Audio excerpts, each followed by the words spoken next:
إذا عزمت على السفر إلى مكة المكرمة لأداء مناسك الحج أو العمرة، يجب عليك الإحرام من أحد المواقيت الخمسة التي حددها النبي صلى الله عليه وسلم، وهذه المواقيت هي: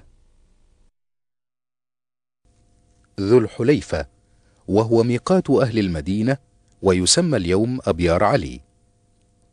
الجحفة، وهي ميقات أهل الشام، تقع بالقرب من مدينة رابغ، والناس يحرمون اليوم من رابغ. قرن المنازل، وهو ميقات أهل نجد، ويسمى اليوم السيل الكبير. يلملم، وهو ميقات أهل اليمن، ويحرم الناس حاليا من السعدية. ذات عرق، وهي ميقات أهل العراق. وأهل مكة يحرمون منها للحج، أما للعمرة فيحرمون من التنعيم أو من أي مكان خارج حدود الحرم، وهكذا أهل جدة يحرمون من جدة. فالواجب على كل من مر على هذه المواقيت ممن أراد الحج أو العمرة أن يحرم منها، ومن تجاوزها متعمدا دون أن يحرم يلزمه الرجوع إليها والإحرام منها، وإلا فعليه دم، شاة يذبحها في مكة ويوزعها على فقرائها. فإذا وصلت أخي المسلم إلى الميقات برا بالسيارة ونحوها، فاغتسل وتطيب إن تيسر لك ذلك، ثم البس ثياب الإحرام، إزارا ورداء أبيضين نظيفين. والمرأة تلبس ما تشاء من الثياب غير متبرجة بزينة، ثم انوي الإحرام بالعمرة قائلا: لبيك عمرة. أما إذا كان قدومك بحرا أو عن طريق الجو، فقد جرت العادة أن يعلن قائد الطائرات وربان السفن للركاب عن مرورهم بمحاذاة الميقات ليستعد الحجاج للبس إحرامهم. ولا بأس في هذه الحالة إذا خرج الحاج أو المعتمر من بيته في بلده بلباس الإحرام، ومن ثم يشرع في التلبية إيذانا بدخوله في النسك عندما يعلم بمرور السفينة أو الطائرة بمحاذاة الميقات. ويجهر بالتلبية الرجال دون النساء. والنعمة لك والملك لا شريك لك. أخي المسلم، عندما تلبي بالعمرة قائلا لبيك عمرة، أو بالحج قائلا لبيك حجا، أو بالعمرة والحج جميعا قائلا لبيك عمرة وحجا، تكون بذلك قد دخلت في النسك الذي يحرم عليك معه فعل أي من محظورات الإحرام. وهذه المحظورات هي: إزالة شيء من الشعر أو الأظافر، ولكن إن سقط منها شيء بدون قصد، أو إن أخذ شيئا من شعره أو قلم أظافره ناسيا أو جاهلا الحكم فلا شيء عليه. التطيب في البدن أو الثوب، ولا بأس بما بقي من أثر الطيب الذي فعله قبل إحرامه. التعرض للصيد البري بالقتل أو التنفير أو الإعانة عليه. قطع شجر الحرم ونباته الأخضر، وهذا للمحرم وغير المحرم. ولا يلتقط اللقطة في البلد الحرام إلا لتعريفها. لا يخطب المحرم النساء ولا يعقد النكاح عليهن سواء لنفسه أو لغيره، ولا يجامعهن ما دام محرما، ولا يباشرهن بشهوة.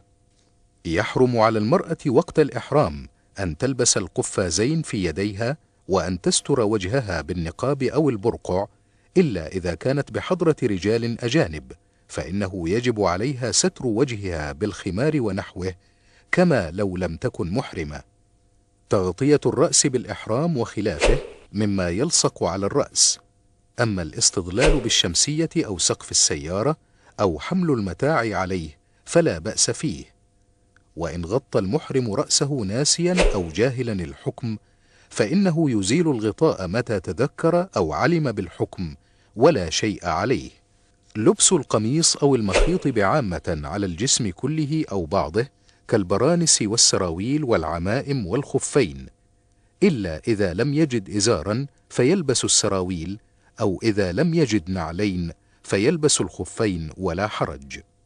ويجوز للمحرم لبس النعلين والخاتم ونظارة العين والساعة وسماعة الأذن والحزام والكمر الذي يحفظ فيه المال والأوراق، كما يجوز تغيير ثياب الإحرام وتنظيفها وغسل الرأس والبدن، وإن سقط مع ذلك شعر بدون قصد فلا شيء عليه، كما لا شيء في الجرح يصيبه.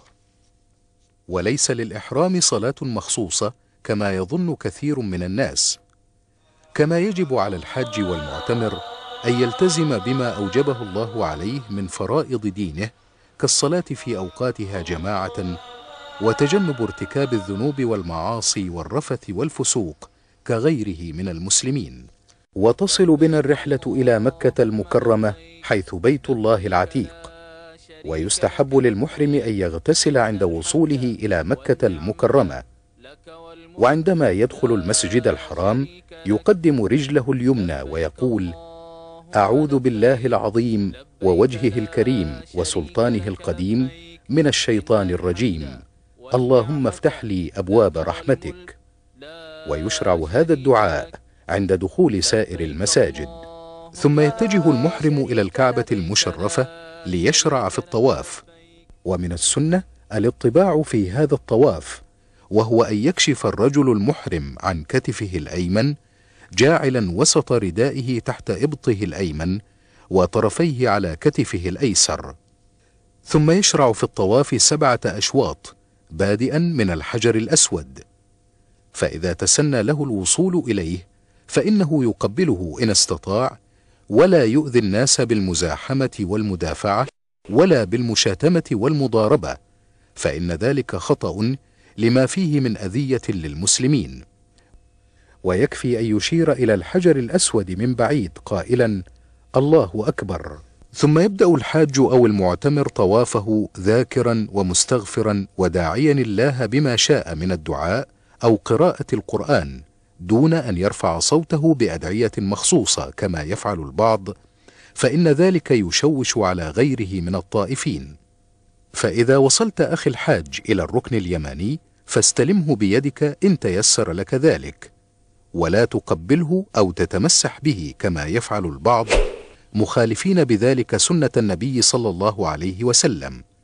وإن لم يتيسر لك استلام الركن اليماني فامضي دون أن تشير إليه أو تكبر. ومن السنة أن يقول الحاج بين الركن اليماني والحجر الأسود: ربنا آتنا في الدنيا حسنة وفي الآخرة حسنة وقنا عذاب النار. وهكذا يكمل الحاج طوافه على مثل ما بدأه 7 أشواط بادئا بالحجر الأسود مع كل شوط ومنتهيا إليه. كما يسن الرمل، وهو الإسراع في المشي مع تقارب الخطى في الأشواط 3 الأولى من طواف القدوم فقط. هناك أخطاء تصدر من بعض الحجاج والمعتمرين أثناء طوافهم بالكعبة، منها الدخول في الحجر أثناء الطواف معتقدين أن هذا من الطواف، والواقع أن الطواف من داخل الحجر يبطله، لأنه بذلك قد أنقص من طوافه، ويكون حينئذ قد طاف ببعض الكعبة. ومن المخالفات كذلك استلام جميع أركان الكعبة وربما جميع جدرانها، والتمسح بها وبأستارها وبابها وبمقام إبراهيم، فكل ذلك لا يجوز، لأنها من البدع التي لا أصل لها في الشرع، ولم يفعلها النبي صلى الله عليه وسلم. ولا يجوز رفع الصوت أثناء الطواف، لأن في ذلك تشويشا على المسلمين. كما أن من الأخطاء التي تحدث في الطواف مزاحمة النساء الرجال، خاصة عند الحجر الأسود وعند مقام إبراهيم، فيجب الابتعاد عن ذلك. أما وقد انتهيت أخي الحاج من الطواف فبادر بتغطية كتفك الأيمن. ومن السنة المؤكدة بعد الانتهاء من الطواف الصلاة 2 ركعتين خلف مقام إبراهيم إن تيسر لك ذلك، وإلا فصل 2 ركعتين في أي مكان من المسجد الحرام، تقرأ في الأولى بعد الفاتحة قل يا أيها الكافرون، وتقرأ في الثانية بعد الفاتحة قل هو الله أحد، وإن قرأت بغيرهما فلا بأس في ذلك. ثم اخرج إلى الصفا للسعي 7 أشواط، فإذا دنوت من الصفا ابدأ بما بدأ به الله عز وجل قائلا: إن الصفا والمروة من شعائر الله، فمن حج البيت أو اعتمر فلا جناح عليه أن يطوف بهما، ومن تطوع خيرا فإن الله شاكر عليم. ثم اصعد على الصفا واستقبل الكعبة، واحمد الله تعالى وكبره 3 رافعا يديك، وادعو وكرر الدعاء: لا إله إلا الله وحده لا شريك له، له الملك وله الحمد وهو على كل شيء قدير. لا إله إلا الله وحده أنجز وعده ونصر عبده وهزم الأحزاب وحده. ويكرر هذا الذكر 3 ويدعو بين ذلك بما شاء، وإن اقتصر على أقل من ذلك فلا حرج. ولا يرفع يديه إلا إذا كان داعيا، ولا يشير بهما عند التكبير، فإن ذلك من الأخطاء الشائعة عند كثير من الحجاج والمعتمرين. ثم ينزل المحرم من الصفا متجها إلى المروة ماشيا، يدعو بما يتيسر له من الدعاء لنفسه وأهله وللمسلمين.